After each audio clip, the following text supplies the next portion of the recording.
মৰমৰ ছাত্ৰ ছাত্ৰীসকল, আজিৰ ভিডিঅ'টোত আমি ক্লাছ 7ৰ সায়েন্সৰ নিউ টেক্সট বুকৰ দ্বিতীয়টো চেপ্টাৰৰ প্ৰশ্নোত্তৰখিনি আলোচনা কৰিম। আৰু প্ৰশ্নোত্তৰখিনি আমি এনেদৰে আলোচনা কৰিম যাতে তোমালোকৰ ম্যাক্সিমাম কনসেপ্ট ইয়াতে ক্লিয়াৰ হৈ যায়। ঠিক আছে, এতিয়া চেপ্টাৰ 2ত কি দিয়া আছে যে বিদ্যুৎ, বৈদ্যুতিক বৰ্তনী আৰু সেইবোৰৰ উপাংশসমূহ, ইলেক্ট্ৰিসিটি, ইলেক্ট্ৰিকেল সাৰ্কিটস এন্ড देयर কম্পোনেন্টস। এতিয়া চোৱা, বিদ্যুৎটো আমি জানো, ইলেক্ট্ৰিসিটিটো আমি গমে পাওঁ। এতিয়া আমি জানিব লাগে বৈদ্যুতিক বৰ্তনী আৰু সেইবোৰৰ উপাংশসমূহ। ঠিক আছে, এইখিনি তোমালোকৰ প্ৰশ্নোত্তৰত ক্লিয়াৰ হৈ যাব। এতিয়া হা প্ৰশ্নত অনুশীলনীৰ 1 নম্বৰ প্ৰশ্নটোত কি কৈছে চোৱা, শুদ্ধ উত্তৰৰ গলটো সম্পূৰ্ণকৈ পূৰ কৰা। শুদ্ধ উত্তৰৰ গলটো আমি পূৰ কৰিব লাগে। চোৱা 1 নম্বৰত কি দিছে, নম্বৰ 1ত কি দিছে যে তলৰ কোনটোৱে ইয়াৰ মাজেৰে বিদ্যুৎ প্ৰবাহ পাৰ হ'বলৈ দিব।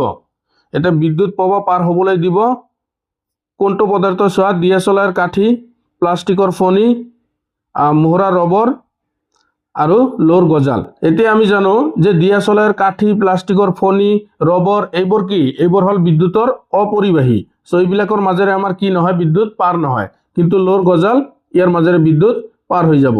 সো ৰাইট আনসাৰটো গ হ'ব, ডি হ'ব। ইয়াৰ ডি টো পূৰ কৰাই দিয়া।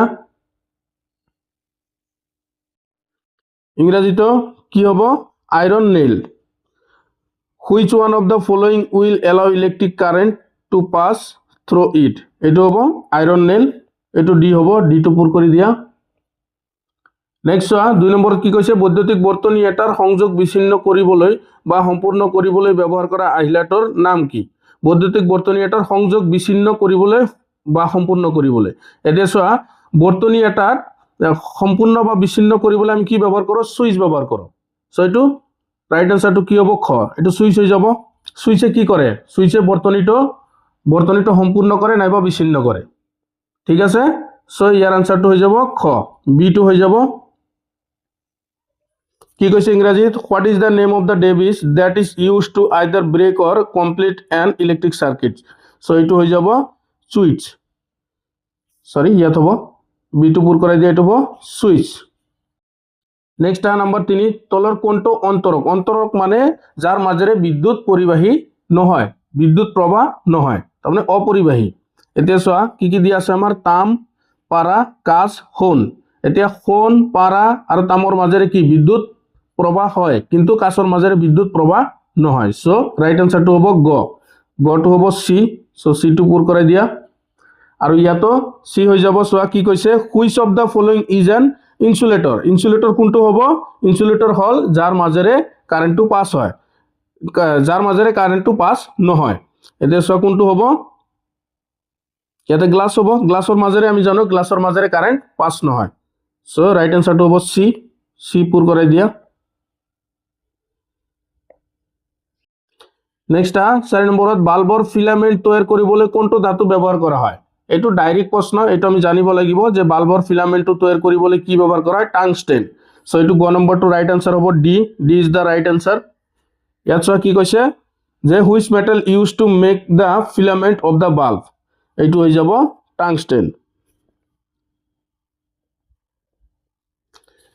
5 নম্বৰটো চোৱা, বৈদ্যুতিক বৰ্তনীৰ সুইচটো অফ অৱস্থাত থাকিলে বৰ্তনীটোৰ নাম কি। সুইচটো যেতিয়া অফ হৈ থাকে এইটো বৰ্তনীটো হ'ব মুক্ত বৰ্তনী, মানে সেইটো খোলা থাকে, মুক্ত বৰ্তনী। আৰু যেতিয়া অন হৈ থাকে সেইটো হ'ব বন্ধ বৰ্তনী। সো ইয়াৰ ৰাইট আনসাৰটো কি হ'ব, এইটো গ হ'ব, গ, মুক্ত বৰ্তনী, মুক্ত বৰ্তনী।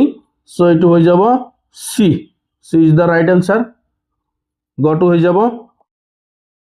আৰু ইয়াত কি কৈছে, what is the name of the circuit when the switch is in an electric circuit is in the off position। So এইটো হৈ যাব ওপেন সার্কিট, ওপেন সার্কিট হৈ যাব। সরি ইয়াত হ'ব C, C is the right answer.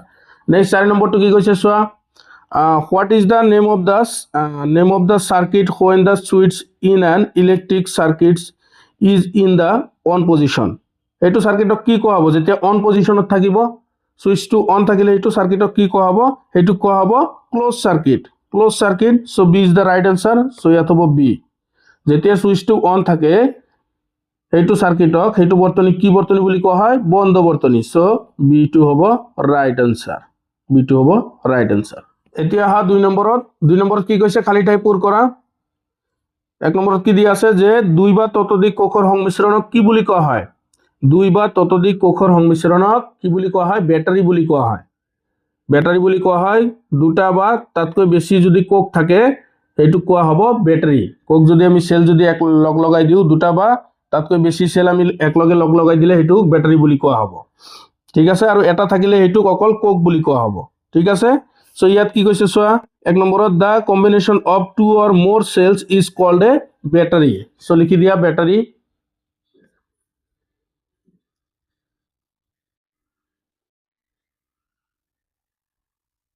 battery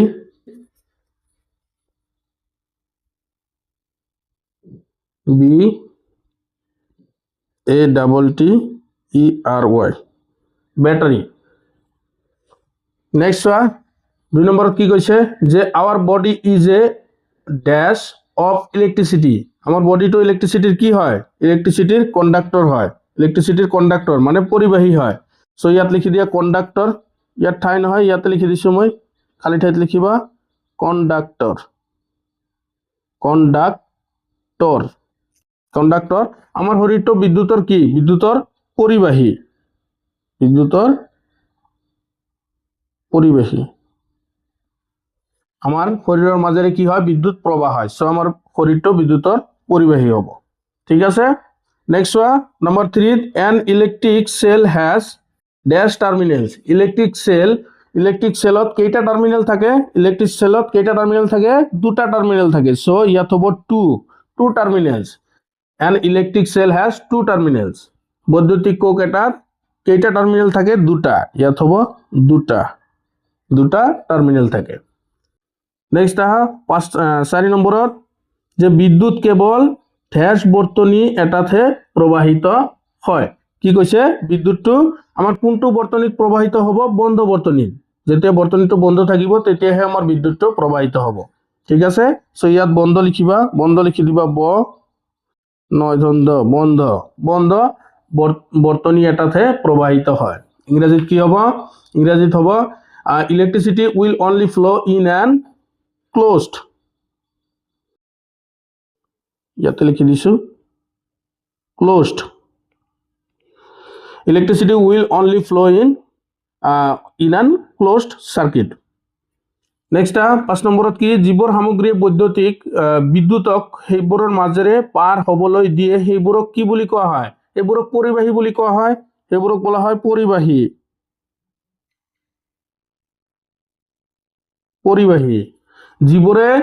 যিবোৰ সামগ্ৰীয়ে বিদ্যুতক সেইবোৰৰ মাজেৰে পাৰ হ'বলৈ দিয়ে সেইবোৰক কোৱা হয় পৰিবাহী, আৰু যিবোৰে বিদ্যুৎ পাৰ হ'ব নিদিয়ে সেইবোৰক কোৱা হয় অপৰিবাহী বা অন্তৰক।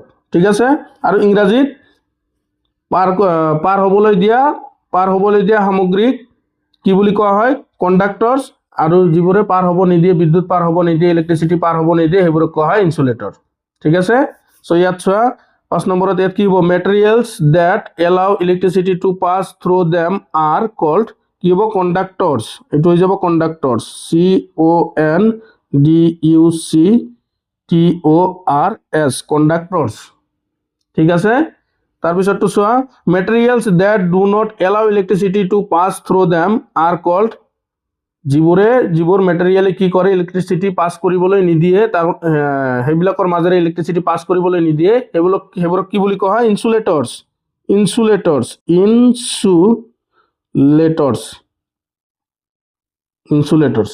ঠিক আছে, আৰু ইয়াত লিখিবা অপৰিবাহী। যিবোৰ সামগ্ৰীয়ে বিদ্যুতক সেইবোৰৰ মাজেৰে পাৰ হ'বলৈ নিদিয়ে সেইবোৰক কোৱা হয়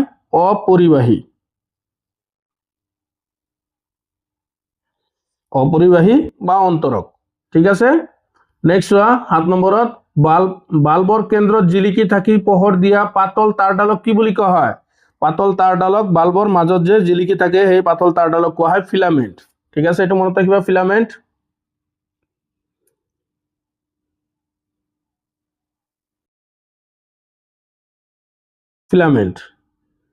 ঠিক আছে, ইংৰাজীত লিখি দিয়া the thin wire that produce light after glowing in the center of the bulb is known as filament.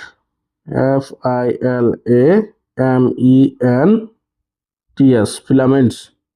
Sorry, to filament. Next one, electric dash is a path along which electricity follows. কি কৈছে যে বৈদ্যুতিক dash হৈছে এক পথ যাৰ মাজেৰে বিদ্যুৎ প্ৰবাহিত হয়। এইটো কি হ'ব? এইটো সাৰ্কিট হ'ব। সাৰ্কিটৰ মাজেৰে কি? সাৰ্কিট হৈছে এটা পথ, বিদ্যুৎ প্ৰবাহিত হোৱা এটা পথ। ঠিক আছে, সো এইটো সাৰ্কিট হ'ব। আৰু অসমীয়াত হ'ব এইটো বৰ্তনী। ইয়াত লিখিবা সাৰ্কিট, CIRCUIT,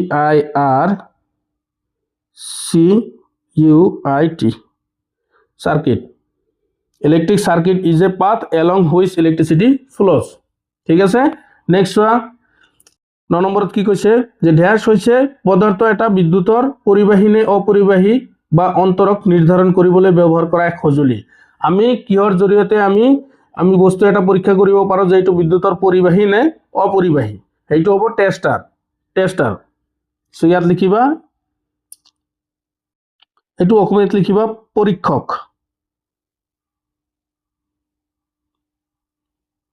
পৰীক্ষক যন্ত্ৰৰ সহায়ত আমি কি কৰোঁ যে বস্তু এটা বিদ্যুতৰ পৰিবাহী নে অপৰিবাহী তাক আমি উলিয়াব পাৰোঁ। ঠিক আছে, এতিয়া চোৱা ইংৰাজীত কি হ'ব? এ টেষ্টাৰ। ইয়াত টেষ্টাৰ লিখিবা, a tester, TESTER, tester is a device use to determine whether a substance is a conductor or an insulator of electricity. বুজি পালা? নেক্সট আহা নম্বৰ 3 কি কৈছে যে তলৰ উক্তিবোৰ সঁচা নে মিছা উল্লেখ কৰা। ছ নম্বৰ 1 কি দিয়া আছে যে বৈদ্যুতিক কোক এটা ধাতুৰ টুপিটো হৈছে ধনাত্মক মেৰু। হয়তো সঁচা হ'ব। বৈদ্যুতিক কোক এটা সেল এটা কেনেকুৱা থাকে? সেল এটা আমাৰ ওপৰত এটা তলৰটো প্লেন থাকে, বেটাৰী এটাৰ তলৰটো প্লেন থাকে, ওপৰত এটা টুপিৰ দৰে থাকে। এই টুপিটো হ'ব আমাৰ ধনাত্মক মেৰু আৰু প্লেন যোনটো থাকে সেইটো হ'ব আমাৰ ঋণাত্মক মেৰু। সো এইটো সঁচা হ'ব। ইয়াত লিখি দিব সঁচা। এইটো সঁচা হ'ব। ইংৰাজীত কি কৈছে চোৱা যে the metal cap in an electric cell is the positive terminal. Yes, এইটো ট্ৰু হ'ব। টি লিখি দিবা, ট্ৰু। নেক্সট 2 নম্বৰত কি কৈছে a circuit diagram use a standard symbol for electric components. কি কৈছে যে সাৰ্কিটে চিত্ৰত বৈদ্যুতিক উপাদানৰ বাবে কি ব্যৱহাৰ কৰে? মানক চিহ্ন ব্যৱহাৰ কৰে। এতিয়া চোৱা এইটো সঁচা হ'ব। মানক চিহ্নবোৰ ব্যৱহাৰ কৰে, স্ট্যান্ডাৰ্ড সিম্বল ইউজ কৰে। এটা বৰ্তনী চিত্ৰত বৈদ্যুতিক উপাদানৰ বাবে মানক চিহ্ন ব্যৱহাৰ কৰা হয়। এতিয়া চোৱা ইয়াত তোমালোকৰ আছে এইবিলাক হ'ল মানক চিহ্ন, প্ৰতীক চিহ্ন এইবিলাক। সো এইবিলাক তোমালোকে মনত ৰাখিবা, এইবিলাক ইম্পৰ্টেণ্ট হয়। ঠিক আছে, ইয়াত কি কৈছে চোৱা ইলেক্ট্ৰিক সেলৰ কাৰণে কি ব্যৱহাৰ কৰা হয়? মানক চিহ্ন এইটো ব্যৱহাৰ কৰা হয়। ব্যাটাৰীৰ কাৰণে কি ব্যৱহাৰ কৰা হয়? এইটো চিহ্ন ব্যৱহাৰ কৰা হয়। বাল্বৰ কাৰণে এইটো, সুইচৰ কাৰণে এইটো, অন সুইচৰ কাৰণে এইটো, অফ সুইচৰ কাৰণে এইটো এলইডিৰ কাৰণে, আৰু এইটো তাৰৰ কাৰণে ব্যৱহাৰ কৰা হয়। বুজি পালা? সো উক্তিটো সঁচা হ'ব। এইটো উক্তি সঁচা হ'ব যে এটা বৰ্তনী চিত্ৰত বৈদ্যুতিক উপাদানৰ বাবে কি ব্যৱহাৰ কৰা হয়? মানক চিহ্ন, স্ট্যান্ডাৰ্ড সিম্বল ব্যৱহাৰ কৰা হয়। সো এইটো সঁচা। এইটো সঁচা হৈ যাব। ইয়াতো এইটো ট্ৰু হৈ যাব। নেক্সট 3 নম্বৰত a group of battery is called a cell. এইটো মিছা হ'ব। A group of battery is called cell. এইটো নহ'ব। এইটো হ'ব যে a group of cell is called battery. ঠিক আছে, উল্টাটো হ'ব। তাৰমানে ইয়াত কি কৈছে চোৱা বেটাৰী এটাৰ গোটক কোক বুলি কোৱা হয়, কোক এটাৰ গোটক বেটাৰী বুলি কোৱা হয়। এইটো উল্টাটো হ'ব। সো এইটো মিছা হ'ব। এইটো মিছা হ'ব কাৰণ দুটা বা তাতকৈ বেছি আমি কোক ব্যৱহাৰ কৰি আমি কি কৰোঁ? এটা বেটাৰী গঠন কৰোঁ না, এটা বেটাৰী বনাওঁ আমি। সো এইটো কি? এইটো কৈছে যে বেটাৰী এটাৰ গোটক কোক বুলি কোৱা হয়। সো এইটো মিছা হ'ব। এইটো কোক এটাৰ গোটকহে বেটাৰী বুলি কোৱা হয়। ঠিক আছে, এইটো ফলছ হ'ব। এপ লিখি দিবা। A group of battery is called a cell. এইটো ফলছ হ'ব। নেক্সট চোৱা কি কৈছে যে অন্তৰকে বিদ্যুৎ প্ৰবাহ তাৰ মাজেৰে পাৰ হ'বলৈ দিয়ে। এইটো মিছা হ'ব। অন্তৰকে কি? অন্তৰক মানে অপৰিবাহী পদাৰ্থ। অপৰিবাহী পদাৰ্থ কি? বিদ্যুৎ পাৰ হ'বলৈ নিদিয়ে। সো এইটো হ'ব মিছা।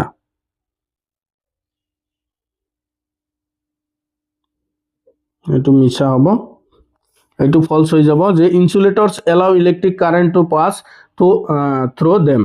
এইটো মিছা হ'ব। কোনটোৱে কি কৰে, কি কয় আমাৰ কোনটোৱে এলাউ কৰে ইলেক্ট্ৰিক কাৰেণ্ট পাছ হ'বলৈ, কোনটোৱে এলাউ, কণ্ডাক্টৰেহে এলাউ কৰে। Conductors allow electric current to pass through them. So' এইটো মিছা হৈ যাব, ফলছ। কণ্ডাক্টৰ থাকিলে আমাৰ সঁচা হ'ল হয়। এতিয়া চোৱা, N electric bulb has one terminal.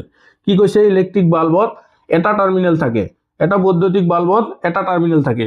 এটা টাৰ্মিনেল নাথাকে, দুটা টাৰ্মিনেল থাকে বৈদ্যুতিক বাল্ব এটাত। বৈদ্যুতিক বাল্ব এটাত ওপৰত যোনটো আমাৰ ওপৰত যোনটো এটা টুপিৰ দৰে থাকে, তাতে এটা ওপৰত এটা টুপিৰ দৰে থাকে, সেইটো হ'ব আমাৰ পজিটিভ টাৰ্মিনেল, আৰু যোনটো আমাৰ এই ধাতুৰে মেৰুৱা থাকে সেইটো হ'ব নেগেটিভ টাৰ্মিনেল। চ' দুটা টাৰ্মিনেল থাকে, ঠিক আছে। চ' এইটো মিছা হৈ যাব, এইটো ফলছ হৈ যাব। An electric bulb has two terminal, কিন্তু ইয়াত ওৱান টাৰ্মিনেল দিছে, চ' এইটো মিছা হৈ যাব, ঠিক আছে।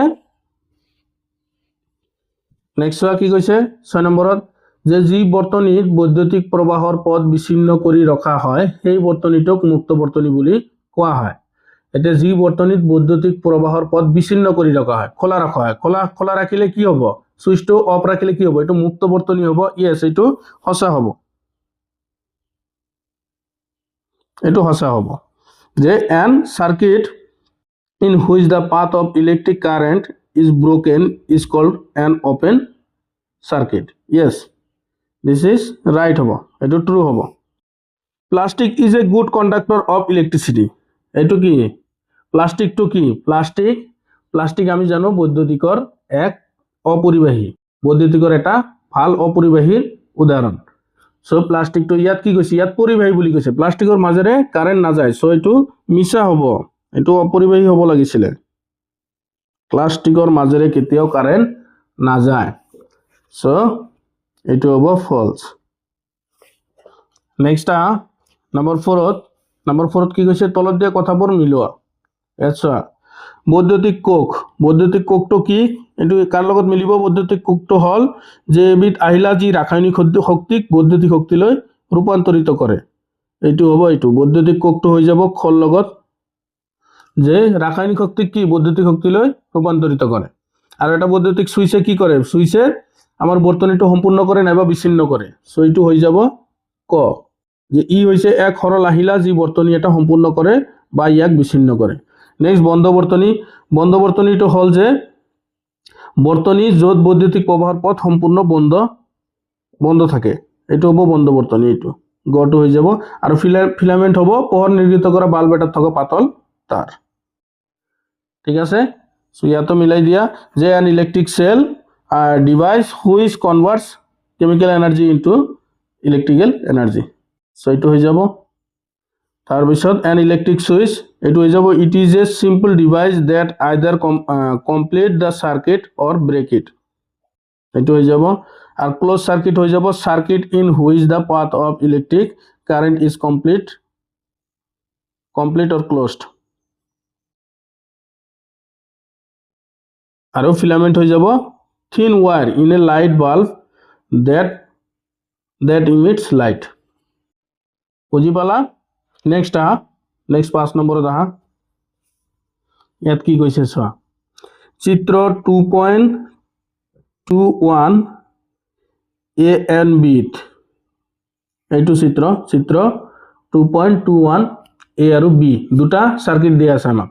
এতিয়া 1 নম্বৰ প্ৰশ্নত কি কৈছে চোৱা, যদি S1 অন হৈ থাকে S2 অফ হৈ থাকে কোন কেইটা বাল্ব জ্বলিব। ইয়াতে চোৱা সিম্পল, ইয়াতে চোৱা সাৰ্কিটটো চোৱা, কি কৈছে S1 অন হৈ থাকে, এইটো S1 অন হৈ থাকিলে এইটো লাগি থাকিব, S1 অন হৈ থাকিলে আমাৰ কি কাৰেন্টটো চোৱা, কাৰেন্টটো ফ্লো কৰিলে ইয়াতে ব্ৰেক হৈ থাকিব, S2 যেহেতু S2 অফ হৈ আছে, সো ইয়াতে ব্ৰেক হৈ থাকিব, সো ইয়াৰে আমাৰ কোনো এটা বাল্ব নজ্বলিব, ঠিক আছে।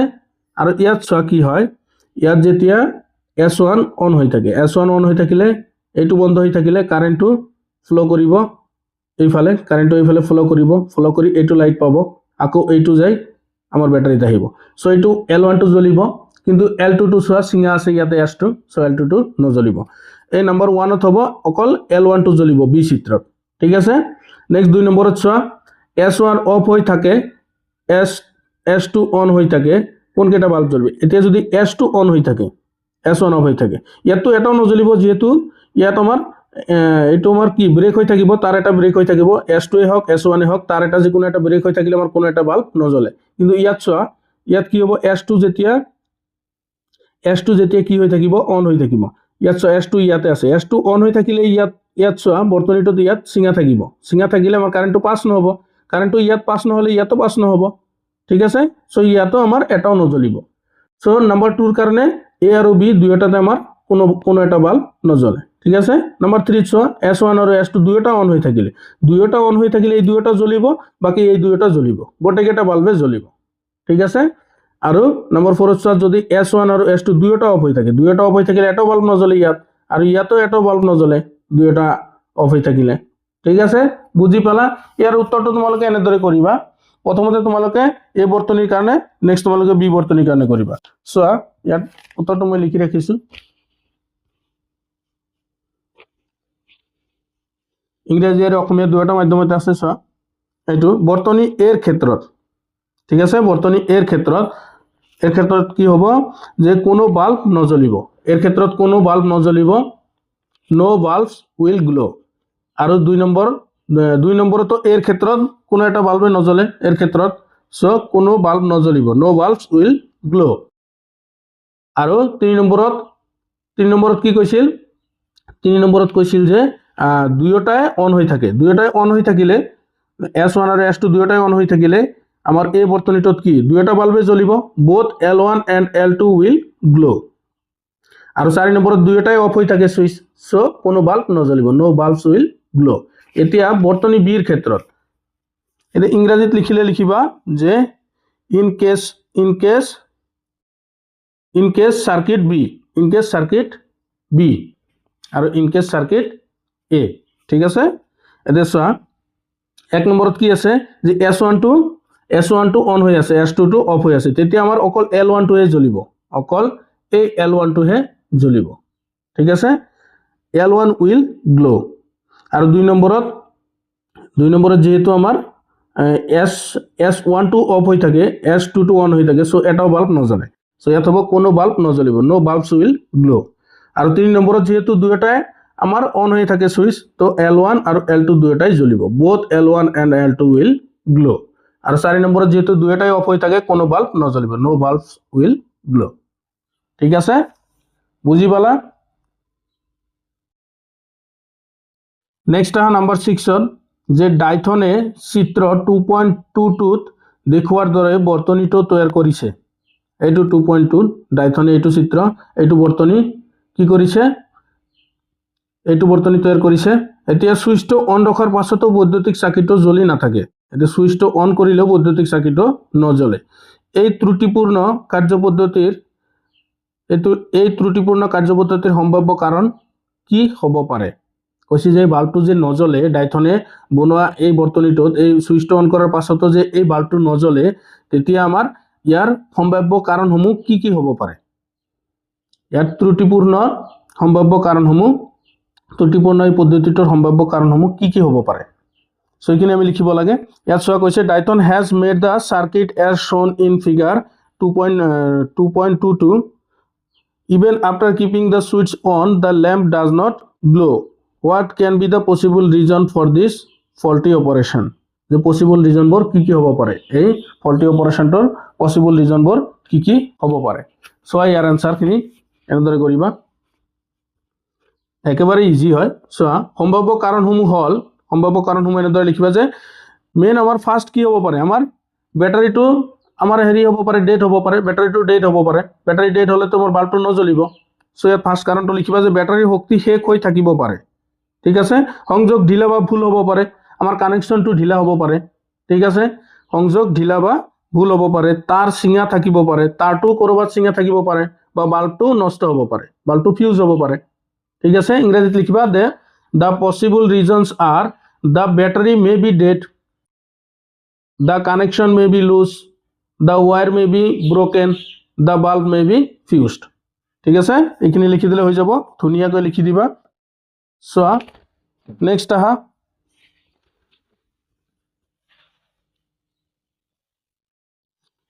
নাম্বাৰ 7ত কি কৈছে, যে in figure 2.23 in which case the lamp will not glow when the switch is closed. ইয়াত চোৱা কি কৈছে যে যেতিয়া সুইচটো আমি এই তলৰ যে চিত্ৰবোৰ দিয়া আছে এই চিত্ৰবোৰৰ আমাৰ কোনটো নজ্বলিব যেতিয়া যেতিয়া আমি সুইচটো অন কৰিম, সুইচটো অন কৰাৰ পিছতো আমাৰ কোনটো বাল্ব নজ্বলিব, কোনটো নজ্বলিব। ঠিক আছে, ইয়াত বাল্ব দি আছে দুটা, দুটা দি আছে এলইডি। ঠিক আছে, ইয়াত চোৱা যে চিত্ৰ 2.23 কোনকেইটাৰ ক্ষেত্ৰত সুইচটো বন্ধ কৰিলেও চাকিটো জ্বলি নুঠে। সুইচটো বন্ধ কৰিলে চাকিটো জ্বলি নুঠিব। ঠিক আছে, সুইচটো অন কৰিলেও চাকিটো জ্বলি নুঠিব। এতিয়া চোৱা কোনকেইটাত হ'ব চাই লোৱা। এইটোত কি দিয়া আছে, এইটো সুইচটো অন কৰিলে চাকিটো জ্বলিব ইয়াত। কাৰণ চোৱা ইয়াত এটা কথা মনত ৰাখিবা যে বাল্ব যোনটো আছে আমাৰ যোনটো ৰেড বাল্বে আমাৰ কি কয় আমাৰ ডিৰেকশ্যন মেটাৰ নকৰে। বাল্বত আমাৰ ডিৰেকশ্যন মেটাৰ নকৰে। বেটাৰী পজিটিভ নেগেটিভ কোনো আমাৰ ডিৰেকশ্যন মেটাৰ নকৰে। বাল্বটো হিটতহে জ্বলে, বাল্বটোৰ ফিলামেণ্টটো হিটতহে জ্বলে।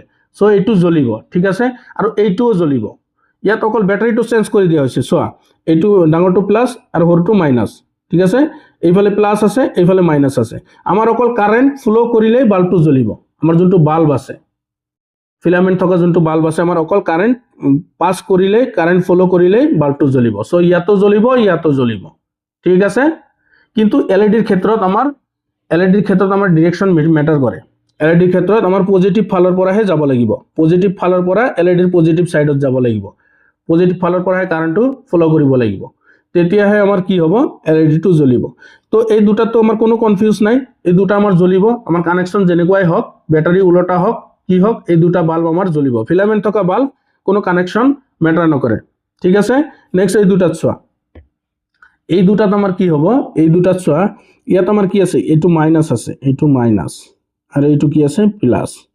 ঠিক আছে, আৰু এইটো তোমালোকে চিম্বলটো ভালদৰে চাই ল'বা। চিম্বলটোৰ এইটো সাইড হয় প্লাছ আৰু এইটো সাইড হয় মাইনাছ। ঠিক আছে, এইটো প্লাছ হয় এইটো মাইনাছ হয়, আৰু ইয়াত এইটো প্লাছ এইটো মাইনাছ আৰু এইটো প্লাছ এইটো মাইনাছ। এতিয়া চোৱা প্লাছটো আমাৰ বেটাৰী প্লাছটো আমাৰ এলইডিৰ প্লাছত যাব লাগিব। ইয়াতে ডিৰেকশ্যনটো মেটাৰ কৰে। ইয়াত চোৱা ইয়াত মাইনাছৰ পৰা প্লাছৰ পৰা মাইনাছত গৈছে। চ' এইটো নজ্বলিব, এই চিটোহে নজ্বলিব। কিন্তু ইয়াত এইটো জ্বলিব, প্লাছৰ পৰা প্লাছলৈ গৈছে, প্লাছৰ পৰা প্লাছলৈ কাৰেণ্ট যেতিয়া ফ্লো কৰিব তো তেতিয়া আমাৰ এলইডিটো জ্বলিব। চ' ডিটো জ্বলিব, ডিটো জ্বলিব, পিটো জ্বলিব, এটো জ্বলিব, অকল চিটো নজ্বলিব। ঠিক আছে, অকল চিটো নজ্বলিব। ইয়াৰ উত্তৰত তোমালোকে লিখিবা যে চিত্ৰ 2.23 চিৰ ক্ষেত্ৰত সুইচটো বন্ধ কৰিলে চাকিটো জ্বলি নুঠিব। চিৰ ক্ষেত্ৰতহে চাকিটো জ্বলি নুঠিব। ঠিক আছে, এইখিনি মই লিখি নিদিলোঁ, তোমালোকে লিখি ল'বা যে চিত্ৰ 2.2 নহ'লে এনেদৰে লিখিবা যে চিৰ ক্ষেত্ৰত সুইচটো বন্ধ কৰিলে চাকিটো জ্বলি নুঠিব। চিৰ ক্ষেত্ৰত সুইচটো বন্ধ কৰিলে চাকিটো জ্বলি নুঠিব। ঠিক আছে, চ' ইয়াত ইংৰাজীত লিখিবা যে ইন কেছ চি ইয়াত লিখিবা ইন কেছ ইয়াত অকল চি লিখিবা। In case C the lamp will not glow when the switch is closed. বুজি পালা, অকল চিতহে নজ্বলিব, বাকী চব কেইটাতে জ্বলিব। ঠিক আছে, কাৰণ চোৱা এই দুটাত জ্বলিব, এই দুটাত ডিৰেকশ্যন মেটাৰ নকৰে। ঠিক আছে, in case filament bulb direction does not matter. বুজি পালা, চ' এলইডিতহে আমাৰ ডিৰেকশ্যনটো মেটাৰ কৰে, কিন্তু আমাৰ ফিলামেণ্ট থকা বাল্বত মেটাৰ নকৰে। চ' অকল চিটোহে নজ্বলিব। বুজি পালা। নেক্সট কি কৈছে 8 নম্বৰত, যে প্লাছ আৰু মাইনাছ চিহ্নৰে সূচিত নকৰা বেটাৰী এটাৰ দুটা মূৰ চিনাক্ত কৰাৰ পদ্ধতি এটাৰ পৰামৰ্শ দিয়া। ইংৰাজীত কি কৈছে চোৱা, suggest A method to identify the two terminals of a battery if plus and minus symbols are not marked in this battery. ঠিক আছে, are marked in this battery. So কৈছে যে প্লাস আৰু মাইনাস চিহ্ন যদি না থাকে আমি ব্যাটাৰি এটাৰ মেৰু দুটো আমি কেনেকৈ চিনাক্ত কৰিম, এটা পদ্ধতিৰ পৰামৰ্শ দিব দিছে। সো হয় আমি এলইডি, আমি জানো যে এলইডি ডিৰেকশ্যন মেটাৰ কৰে। সো এলইডি দি আমি চেক কৰিব পাৰো। এলইডি জ্বলিলে এলইডিৰ দীঘল তাৰডাল আমাৰ কি হয় প্লাস হয় আৰু চুটি তাৰডাল আমাৰ মাইনাস হয়। সো যেতিয়া এলইডিটো জ্বলিব তেতিয়া এলইডিৰ কি হ'ব, এলইডিৰ দীঘল তাঁৰডালৰ ছাইডটো হ'ব আমাৰ বেটাৰীৰ প্লাছ আৰু চুটি তাঁৰডালৰ ছাইডটো হ'ব বেটাৰীৰ মাইনাছ। বুজি পালা? উত্তৰটো এনেদৰে লিখিবা, একেবাৰে ইজি হয়। চোৱা এইটো যে এলইডি ব্যৱহাৰ কৰি বেটাৰীৰ মেৰু চিনাক্ত কৰিব পাৰি। এলইডি জ্বলিলে এলইডিৰ দীঘল তাঁৰ লগোৱা ফালটো হ'ব ধনাত্মক আৰু সৰু তাঁৰ লগোৱা ফালটো হ'ব ঋণাত্মক। সৰু তাঁৰ লগোৱা ফালটো ঋণাত্মক মেৰু হয়। ঠিক আছে, ইয়াত চোৱা মই অলপ ড্ৰ কৰি দিছোঁ। ইয়াত এইটো এলইডি, এইটো দীঘল তাঁৰ, এইটো চুটি তাঁৰ। ঠিক আছে, এতিয়া বেটাৰী আমি কি কৰিম, বেটাৰী আমাৰ দুটা সাইড থাকে, বেটাৰী আমাৰ দুটা সাইড থাকে। ঠিক আছে, আমি দুটা সাইডতে আমি কি টেস্ট কৰাই চাম, দুটা সাইডতে লগাই চাম, উলটা পলটাকে লগাই চাম। এতিয়া যেতিয়া এলইডিটো জ্বলি উঠিব, এলইডিটো যেতিয়া জ্বলি উঠিব তেতিয়া আমি বুজি পাম যে এই দীঘল তাঁৰ থকা ফালটো আমাৰ কি হয়, আমাৰ পজিটিভ হয়। সো এইটো পজিটিভ হওয়া মানে কি, আমাৰ বেটাৰীৰ এইটো সাইড পজিটিভ আৰু এইটো সাইড নেগেটিভ। বুজি পালা? সো ইয়াত ইংৰাজীত কেনেদৰে লিখিবা, ইংৰাজীত এনেদৰে লিখিবা যে an LED can be used to identify battery terminal. When the LED glows, the longer lead is connected to the positive terminal and the shorter lead to the negative terminal. ঠিক আছে, এখানে লিখি দিবা। নেক্সট আহা 9 নম্বৰত কি কৈছে যে এটা এলইডি জ্বলিবলৈ শ্ৰেণীবদ্ধভাৱে থকা দুটা কোষৰ প্ৰয়োজন। চিত্ৰলেখায় চিত্ৰ 2.24 দেখুৱাৰ দৰে বৰ্তনীটো সাজি উলিয়াইছিল। বাল্বটো জ্বলিবনে? যদি নজ্বলে সঠিক সংযোগৰ বাবে তাৰবোৰ আঁকা। ইয়াত কি কৈছে, চিত্ৰলেখা এটা চিত্ৰ আঁকিছে। সো ইংৰাজীত কি কৈছে যে an LED requires two cells in series to glow. Chitralekha made the circuit as shown in figure 2.24 will the lamp glow? If not, draw the circuit for correct connection. Correct connectionৰ হৈতে আমাৰ সঠিক সংযোগৰ হৈতে আমাৰ বৰ্তনীটো আঁকিব দিছে। ইয়াত আমাক বৰ্তনী এটা আঁকিব দিছে। যদি এইটো ভুল হৈ থাকে, চোৱা এইটো আমি ফাইন কৰোঁ, প্ৰথমতে ভুল হৈ আছে নেকি। চোৱা ইয়াত কি আছে, দুটা বেটাৰী আছে, বেটাৰী প্লাছৰ হৈতে প্লাছ আছে, এইটো ভুল হৈ আছে। বেটাৰী এটাৰ সদায় কি হয়, সদায় প্লাছৰ হৈতে বেটাৰীৰ যদি আমি সেলবোৰ যোগ কৰোঁ, সেলবোৰ আমি বেটাৰী কেনেকৈ লগাওঁ, টৰ্চত বেটাৰী আমি কেনেদৰে লগাওঁ, বেটাৰীৰ প্লেন মোডটোত বেটাৰীৰ টুপি থকা মোডটো সোমাই দিওঁ, হয়নে নাই। কানেকশ্যন যেতিয়া কৰোঁ দুটা বেটাৰী একেলগে। সো বেটাৰী সদায় মনত ৰাখিবা, বেটাৰীৰ কি হয়, এটা বেটাৰীৰ প্লাছৰ হৈতে আনটো বেটাৰীৰ মাইনাছ কানেকশ্যন হয়। ঠিক আছে, ইয়াত কানেকশ্যনৰ ভুল আছে। সো ইয়াৰ চিত্ৰটো এনেদৰে হ'ব, 9 নম্বৰৰ চিত্ৰটো এনেদৰে আঁকি দিবা। এনেদৰে চোৱা যে প্লাছৰ হৈতে মাইনাছৰ কানেকশ্যন হ'ব, বেটাৰীৰ প্লাছৰ হৈতে মাইনাছৰ কানেকশ্যন হ'ব। তাৰপিছত চোৱা এলইডিৰ প্লাছৰ হৈতে বেটাৰীৰ প্লাছ, এলইডিৰ মাইনাছৰ হৈতে বেটাৰীৰ মাইনাছ, তেতিয়াহে বাল্বটো জ্বলিব। এইটোহে ৰাইট ফিগাৰ। সো এইটো আঁকি দিবা, হৈ যাব। ঠিক আছে, নেক্সট আহা 10 নম্বৰত কি কৈছে যে ফাইন হোৱাট ইজ দ্য ৰং ইন দ্য গিভেন সাৰ্কিট। কৈছে যে আমাৰ যে দুটা সাৰ্কিট দিয়া আছে, যে দুটা সাৰ্কিটত আমাৰ কি ভুল হৈ আছে এইটো আমাক উলিয়াব দিছে। ড্ৰ সিম্পল লেভেল diagram to show how each circuit can be corrected. কৈছে যে এই বৰ্তনীকেইটা তুমি সংশোধন কৰি তাক দেখুৱাবলৈ সৰল সংশোধন কৰি আমি সৰল চিত্ৰ, সৰল ডায়াগ্ৰাম আঁকিব লাগে। ঠিক আছে, সিম্পল লেভেল ডায়াগ্ৰাম আঁকিব লাগে। চোৱা প্ৰদত্ত বৰ্তনীবোৰত কি ভুল আছে বিচাৰি উলিয়া, প্ৰতিটো বৰ্তনী কেনেকৈ সংশোধন কৰিব পাৰি তাক দেখুৱাবলৈ সৰল লেভেলযুক্ত নক্সা আঁকা। ইয়াত চোৱা কি আছে, ইয়াত মাইনাছৰ ফালৰ পৰা এলইডিৰ মাইনাছ গৈছে। ঠিক আছে, আৰু ইয়াত মাইনাছৰ ফালৰ পৰা এলইডিৰ প্লাছ গৈছে। সো ইয়াত এইটো ঠিকে আছে, চোৱা এইটো এলইডিৰ ডাঙৰটো প্লাছ হৈ আছে, সৰুটো মাইনাছ হৈ আছে। এইটো এলইডিটো ঠিকে আছে, ইয়াত কি আছে, অকল বেটাৰী কানেকশ্যনটো ভুল হৈ আছে। ইয়াত বেটাৰী কানেকশ্যনটো ভুল হৈ আছে, বেটাৰী কানেকশ্যন দুয়োটা মাইনাছৰ ফালৰ পৰা গৈছে। চোৱা কিন্তু বেটাৰী আমি জানো যে বেটাৰী কি কৰিব লাগে, বেটাৰী এটাৰ প্লাছৰ লগত আনটো মাইনাছ কৰিব লাগে। সো বেটাৰীটো আমি চেঞ্জ কৰি দিলে হ'ব। ইয়াত বেটাৰীটো এইফালে প্লাছ আনিব লাগিব, প্লাছৰ পৰা প্লাছত যাব, মাইনাছৰ পৰা মাইনাছত। এইটো বেটাৰী ঠিকে আছে, অকল এইটো বেটাৰী উলটাই দিলে আমাৰ ডায়াগ্ৰামটো সঠিক হৈ যাব। ঠিক আছে। আৰু ইয়াত চোৱা, ইয়াত কি হৈ আছে, ইয়াত বেটাৰী কানেকশ্যনটো ঠিক আছে, এইটো প্লাছ গৈছে, এইটো মাইনাছ গৈছে, ঠিক আছে, ঠিক আছে। ইয়াত অকল আমি এলইডিটো চেঞ্জ কৰিবলৈ প্লাছটো ইফালে দিব লাগিব, মাইনাছটো ইফালে দিব লাগিব, ঠিক আছে। ইয়াত এলইডি চেঞ্জ কৰিব লাগে আৰু ইয়াত বেটাৰী এইটো চেঞ্জ কৰিব লাগে, চেঞ্জ মানে ওলটাই দিব লাগে, ঠিক আছে। চ' ইয়াৰ নক্সা দুটা এনেদৰে হ'ব, চোৱা ইমান ভালদৰে আঁকিব পৰা নাই, তোমালোকে ভালদৰে আঁকি ল'বা। ইয়াৰ প্ৰথমটো এইটো হ'ব, এইটো এ, এইটো বি। প্ৰথমটো এনেধৰণে হ'ব, অকল আমি এইটো বেটাৰীহে চেঞ্জ কৰিম। এইটো এইফালে মাইনাছ আছিল, এইটো প্লাছ আনিছোঁ, ঠিক আছে। এইটো প্লাছটো ইফালে দিছোঁ, মাইনাছটো ইফালে দিছোঁ, ঠিক আছে। অকল বেটাৰীটো চেঞ্জ কৰিছোঁ। আৰু ইয়াতো চোৱা, তাৰমানে কানেকশ্যনটো আমাৰ প্লাছৰ পৰা প্লাছত যাব লাগিব, প্লাছৰ পৰা বেটাৰী প্লাছৰ পৰা এলইডিৰ প্লাছত যাব লাগিব, আৰু বেটাৰী মাইনাছৰ পৰা এলইডিৰ মাইনাছত যাব লাগিব, ঠিক আছে। আৰু বি নম্বৰটোত চোৱা, বি নম্বৰটোত বেটাৰী কানেকশ্যনটো ঠিকে আছিল, অকল এই প্লাছ ছাইডটো ইফালে আছিল, এলইডিৰ এই প্লাছ ছাইডটো ইফালে আছিল, চ' এইটো আমি ইফালে প্লাছ কৰিছোঁ। এইটো বেটাৰী প্লাছৰ পৰা প্লাছত গৈছে, বেটাৰী মাইনাছৰ পৰা মাইনাছত গৈছে, চ' এই দুটা হ'ব ৰাইট ডায়েগ্ৰাম, ঠিক আছে। এনেদৰে আঁকি দিবা। এতিয়া নেক্সট আহা 11 নম্বৰত, যে তোমাৰ ঘৰত সুইচ মেৰামতি কৰোঁতে ইলেক্ট্ৰিচিয়ানসকলে কিয় ৰবৰৰ হাতমোজা পিন্ধে? ইলেক্ট্ৰিচিয়ানসকলে কিয় ৰবৰৰ হাতমোজা পিন্ধে? যে why do electrician wear rubber gloves while repairing a switch in your home? ইলেক্ট্ৰিচিয়ানে কিয় ৰাবাৰৰ হাতমোজা পিন্ধে?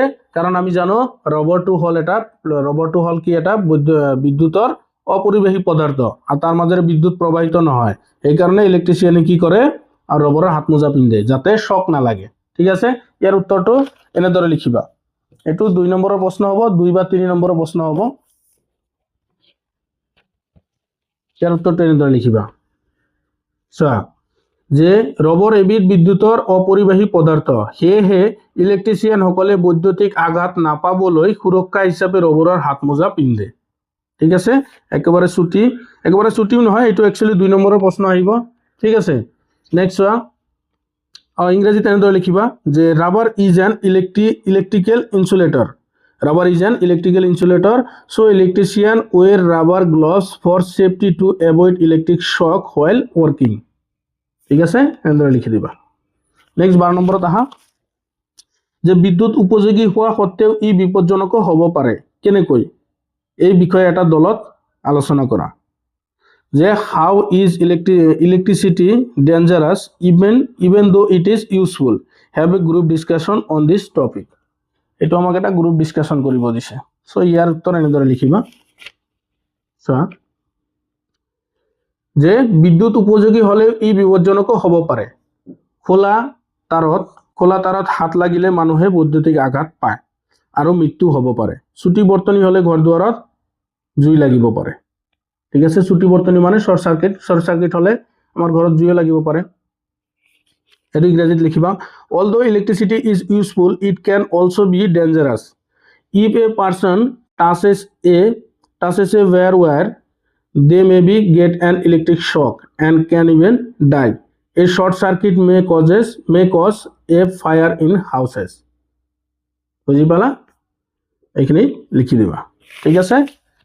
নেক্সট কি আছে? নেক্সট প্ৰকল্প আছে। চ' প্ৰকল্পটো আমাক নালাগে, এইবিলাক আমাৰ পৰীক্ষাত নাহে। চ' ভিডিঅ'টো ইয়াতে শেষ কৰিছোঁ। তোমালোকে চেনেলটো ছাবস্ক্ৰাইব কৰিবা, আৰু এইটো ভিডিঅ'ৰ ডেছক্ৰিপশ্যনত মোৰ হোৱাটছআপ চেনেলৰ লিংক দি আছে, তাতে যাই হোৱাটছআপ চেনেলটো ফ'ল' কৰি ল'বা।